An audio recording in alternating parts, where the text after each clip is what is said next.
My sister, 25 years old, got laid off about 5 months ago. She's really struggled to find another job since as it's a really bad time for her field, and people are being laid off left and right. She's currently working as a waitress while she looks for a more permanent job, but isn't earning enough to fully cover her rent. I have a pretty well-paying job, and I share rent with my partner, so I offered to help her cover the rent while she looks for another job. She was extremely grateful, and together we agreed on an amount which would allow her to cover rent and also have some money left over for food, travel, etc. It's important to note that her monthly expenses for food, travel, bills, etc. were all provided by her. I didn't have any issues or suspect that anything was amiss. She hates working as a waitress, so I'm confident that she is doing everything in her power to find another job. The last time I saw her, she mentioned that she has picked up a few extra shifts recently so that she can afford to get our parents a nice anniversary gift. So I figured she was basically living paycheck to paycheck. Fast forward to now, and I've just received word from our cousin that my sister's in Paris. When I expressed confusion, my cousin sent me a bunch of screenshots from my sister's Instagram. My sister must have blocked me and my parents on there because none of us could see any of her posts or stories. I was very confused, then angry, because if she is living paycheck to paycheck, how on earth can she afford to go on a trip to Europe? For context, we live in Australia, and plane tickets typically cost upwards of $1,000, and that's not accounting for food, hotels, or anything else. I was so pissed that not only has she gone on an expensive trip, she clearly tried to hide it from me. I ended up sending her a few short messages, basically saying that I knew she was in Europe and that clearly she doesn't need my help paying rent anymore if she can afford a big trip. She called me and was basically in tears begging me not to cut her off. She said that she is on the trip with her new boyfriend and that he is paying for everything. She insisted that she still needs the money to cover her rent and that she will have to move if I don't help her. I basically told her that it was her problem now and hung up, which I admit was childish of me, but I was still so mad. I don't know much about her new boyfriend, so maybe he is a millionaire or something, but the fact that she tried to hide it from me sets off alarm bells. I'll obviously have a proper discussion with her when she gets back, but for now, I'm going to block her number. Since then, she has reached out to some other family members who think I'm being too harsh and should give her the benefit of the doubt. They all seem to think I'm going to force her to be out on the streets. It's looking like this will be a whole fiasco once she gets back. I need an outside opinion. Am I the jerk? Now for an update. Thanks for all the responses. I decided that at the very least I should let my sister explain herself. So I rang her again after I had calmed down. She said that the trip was a very last-minute thing and that her boyfriend was already going to Europe, and he offered to pay for her plane ticket so she could come along with him, and she felt that it was too good of an offer to pass up. When I asked about other expenses, she told me that he was mostly paying for everything and she only had to contribute a small amount. When I asked her where she got the money for that, she got kind of defensive and said that she had saved some money while working as a waitress, and that it wasn't fair that I was judging her for just trying to have a break, and that's why she didn't tell me. I did bring up that he could help her pay rent, but she said that they hadn't been dating for that long, and she doesn't feel comfortable asking him. I think he comes from quite a well-off family, and she doesn't want to come across like a gold digger. I do get this. I think it would be weird to ask someone you hadn't known well for that long. I do believe her for the most part, but I'm still pissed that she didn't tell me, and that she clearly did have some money saved that could have been used to contribute to rent. I'm also pretty convinced that the money she said would go towards a gift for our parents also got spent on the trip, which feels a bit scummy. I did stand my ground about no longer paying her rent, but I did agree to discuss it again once she got back. However, I will definitely ask to see her bank statements before I give her a cent more, and if it turns out she has been scamming me, then not only will I not give her any more money, but I will make her pay back what I loaned her. Now, for a few comments before the update. Comment 1, no idiots here. You have no obligation to help her, and I don't blame you for being upset. However, she's not a jerk for going on a free trip either. The part that makes her stupid, but only a jerk to herself, is posting on Instagram at all. Blocking you and mom and then posting is showing premeditation. She wants people to be happy for her / envious, but doesn't want to lose her family's generosity. We don't know anything about Big Buck's boyfriend, BBBF, but you cutting her off while she's in Paris with him just might get him to help with her rent or invite her to move in. So maybe it all works out. Comment 2. She said that she is on the trip with her new boyfriend and that he is paying for everything. Then there was no need to block you. She also has a wealthy boyfriend who can help her or she can shack up with. She has reached out to some other family members who think I'm being too harsh and should give her the benefit of the doubt. Tell them if they are so confident despite her blocking and are concerned, they can help pitch in. You know how that will go. It's all well and good if it is your money, not the idiot. Now for the update. Hey everyone, thanks for all the responses to my last post. So my sister got back from her trip a few days ago, and we finally had that proper discussion I mentioned. She came over to my place and we sat down to talk things through.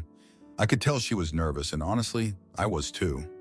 I didn't want to be the bad guy, but I also needed to understand what was really going on. She started by apologizing for not telling me about the trip beforehand.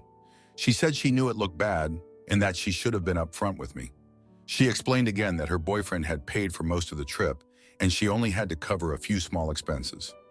When I asked her about the money she had saved, she admitted that she had been putting aside a little bit from her waitress job, but insisted it wasn't much. She said she felt like she needed a break from all the stress and that the trip was a way to recharge. I asked her point blank about the money she said she was saving for our parents' anniversary gift. She looked down and admitted that she had used some of it for the trip. She said she felt guilty about it, but didn't know how to back out once her boyfriend had already made plans. This really hit me hard because it felt like she was prioritizing a vacation over our family. Then she dropped a bombshell. She told me that she had been struggling with depression since losing her job.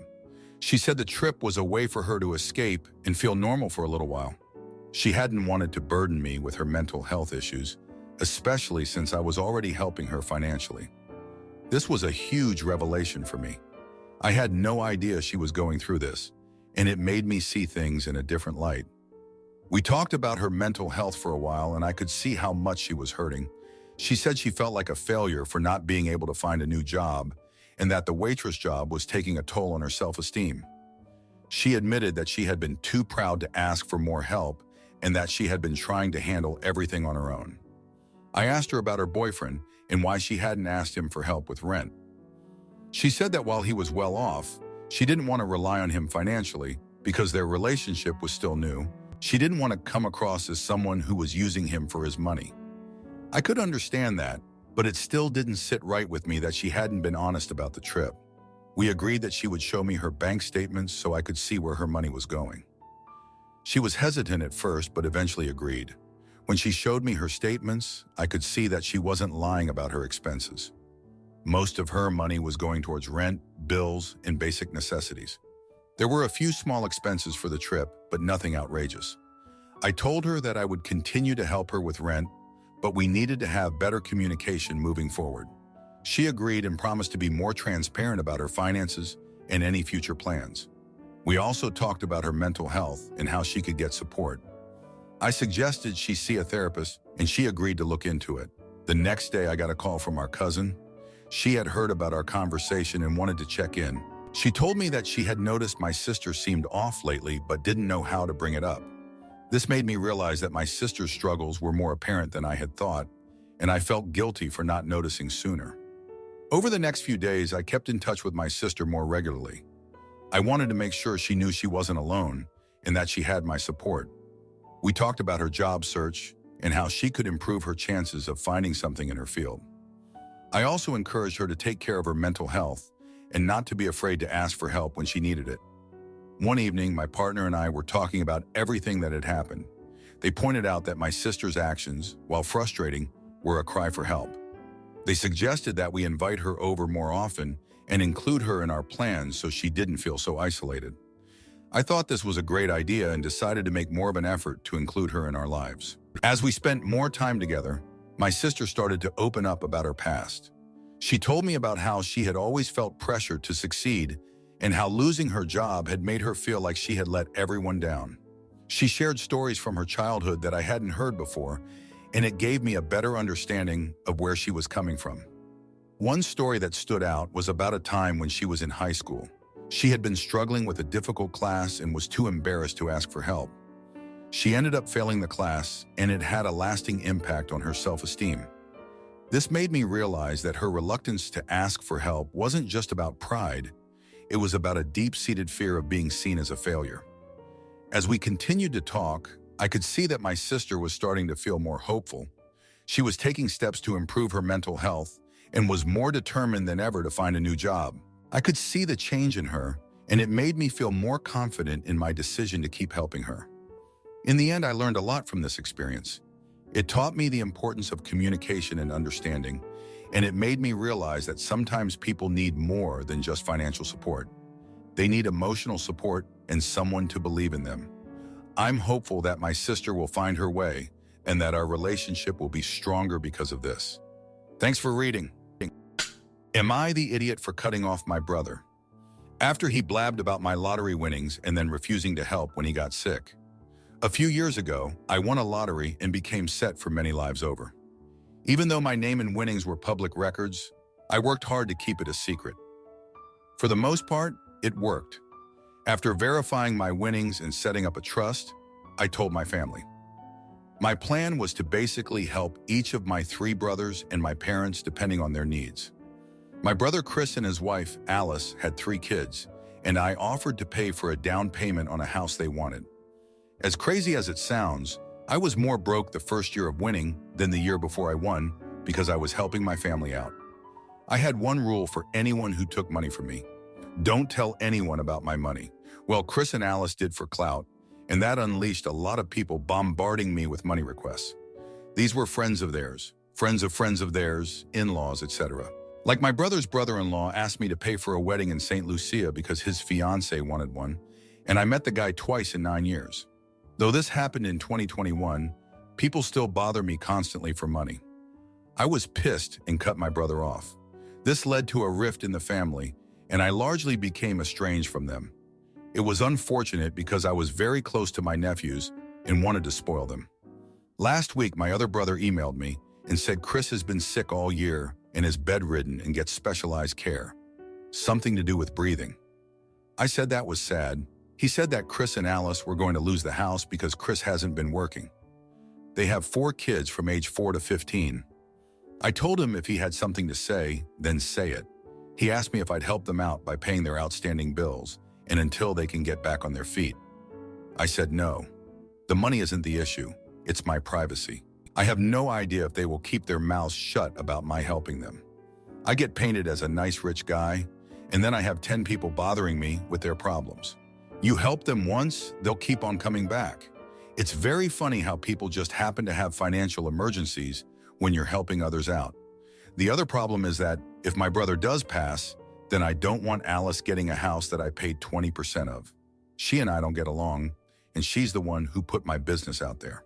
She was so certain that I'd take care of them that she didn't even bother to say, thanks for the down payment on our dream house. How bad is their financial situation? Bad. I'd offer to help in other ways, but beggars want to be choosers and negotiate their charity. To add, I am not setting up some sort of loan settlement with my brother and his wife. They don't have the means to pay me back and would see it as a sign of weakness. Ironically, the only other person who is against giving them money is my financial advisor. Sorry, I gave them $420,000 to buy a house and they managed to mess that up. They live in a nicer house than I do.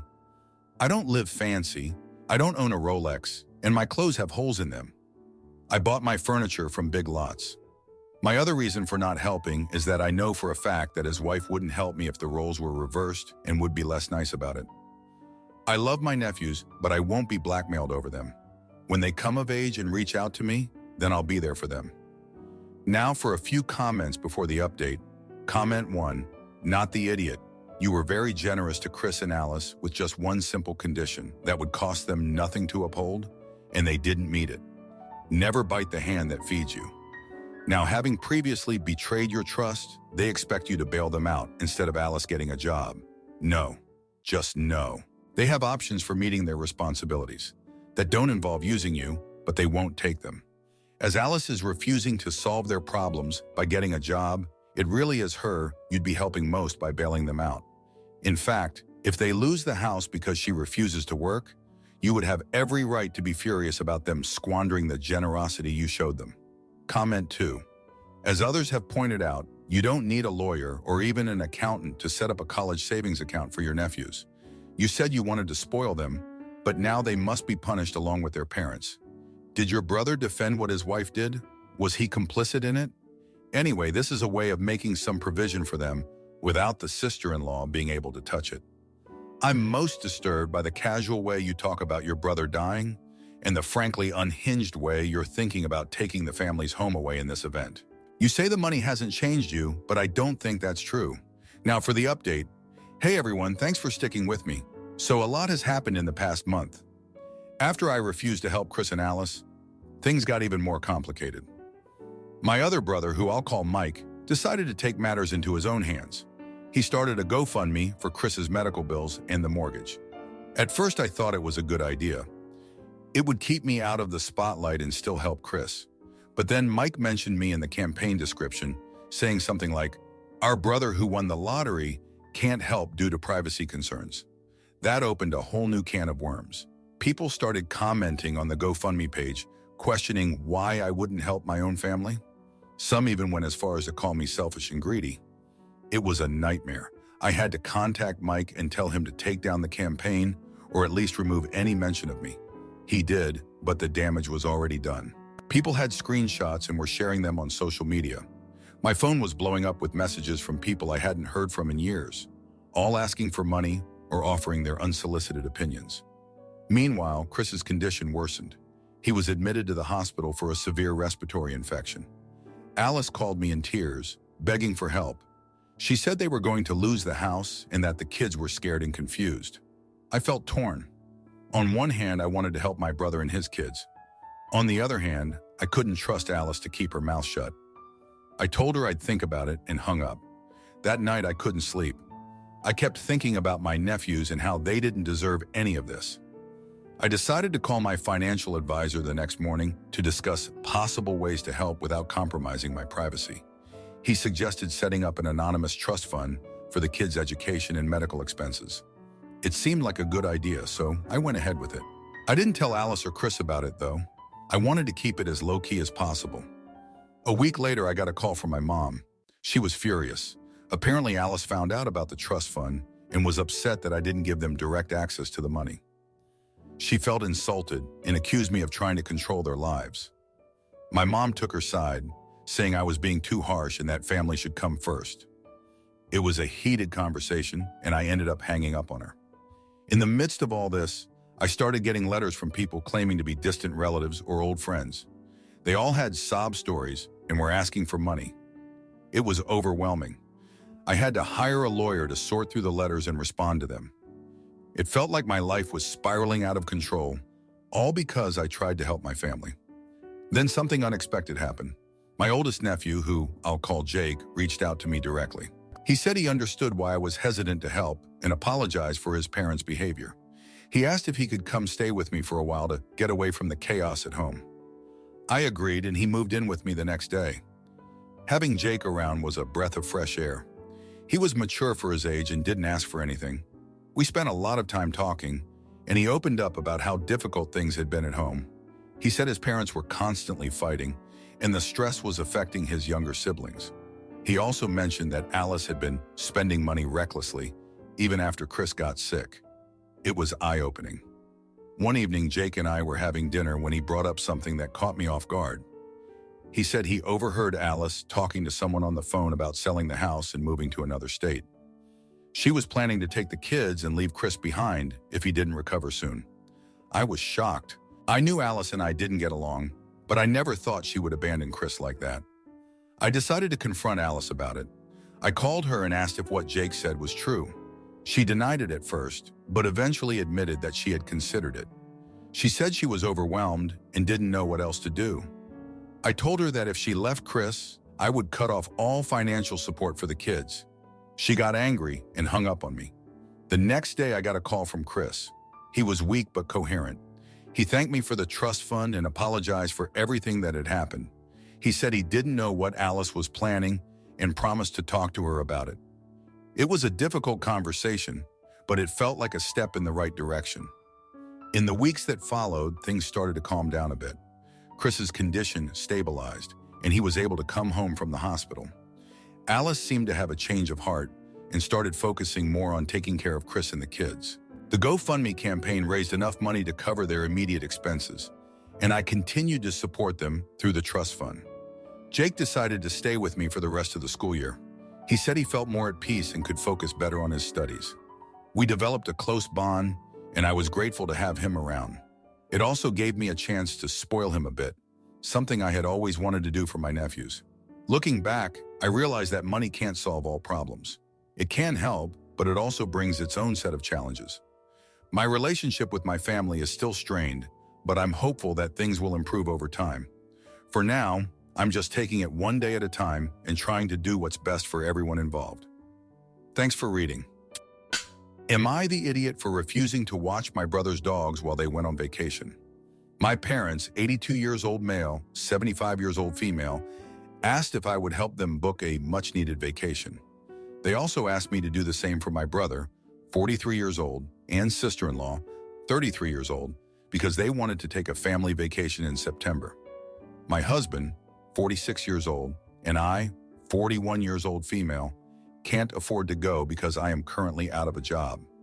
Even though this would be the first family vacation I will have ever missed and it made me really sad, I said I would, of course, help. My mom even mentioned to me that in a way it's good because I'd be able to watch my brother's pugs and my parents' chihuahua. Here's the thing about watching the dogs. It's a 24/7 job that requires me to stay at my brother's house. The dogs are wonderful, but very high maintenance. Because of this, I have been telling my brother for nearly 10 years that he needed to hire a dog sitter. Money isn't an issue for him. I've dog sat for them 3 times this past year, varying from 1 to 5 nights. They paid me well, but I do not feel comfortable staying at their house, and I find the round-the-clock care exhausting. My husband and I have 5 cats, and we are no stranger to feeling like our pets are our kids. But we don't have dogs for a reason. Now I'm supposed to be booking this trip for my brother, but he hasn't even asked me about watching the dogs. Sunday at family dinner, everyone is there except my sister-in-law who was ill. My brother was sitting across from me, so I reach out to hold his hand and say that I love him. I love the pugs, but I can't watch them when they go on vacation and that he needs to get a dog sitter. I said it was just too much to ask me to be trapped at their house for 7 nights, and that I have been asking him to hire a dog sitter for nearly a decade. I even offer suggestions and said I'll help find someone. He starts to get reactive and says that they won't watch my cats anymore. I said that's fine, we have a cat sitter, but I point out that I asked them if they can help. They, on the other hand, didn't ask me. My brother finally concedes that it is a lot to ask for 7 nights and 5 dogs. Excuse me? Yes, 5 dogs because his mother-in-law apparently was planning to go too. So now added to the mix are 2 Italian greyhounds. I stay calm and gently point out that I felt this way before knowing there were 5 dogs. Can he imagine how I felt? He seemed to understand. By the time I left dinner, there were hugs and kisses, and all was well. I knew my brother was upset, but he seemed to understand, and I was really proud of putting up boundaries. The next evening, I call my parents to see if they have heard from my brother. Apparently, he called them after he got home from family dinner and was blindsided by me. My sister-in-law was just as upset as him too. They think I'm throwing a tantrum because I can't go on the vacation. While yes, that sucks, I told him my real issue is being trapped at their house for 7 nights. Now they are canceling the vacation because I won't watch the dogs. Am I the jerk for telling them I won't do it? Now for a few comments before the update. Comment 1. So if I understand you, first they ask for your help in planning a vacation knowing that you can't go along. Then your mom volunteers you that you're watching your brother's dogs. Your brother, who hasn't even asked you yet, is blindsided that you won't watch the dogs for them, without even letting you know that there would be 2 additional dogs involved. Blindsided is you telling them this the day before they leave on vacation. You're telling them 2 months in advance and offering to help them locate a dog sitter. Absolutely not the jerk. Comment 2, not the jerk. If, as you say, money is not an issue, then it must be that no one else wants to watch the dogs either. Reach out to your brother, tell him that you have said for years that you don't enjoy watching his dogs at his home and to hire a dog sitter. Suggest to him that he is the jerk for expecting you to watch 5 dogs without even asking. Tell him that it is absolutely not your problem he decided to cancel the vacation instead of hiring a dog sitter. Now for the update. Thanks for all the comments from the last post. So here's what happened next. After the whole family dinner fiasco, things got pretty tense. My brother and sister-in-law were really upset, and my parents were caught in the middle. I felt terrible, but I knew I had to stand my ground.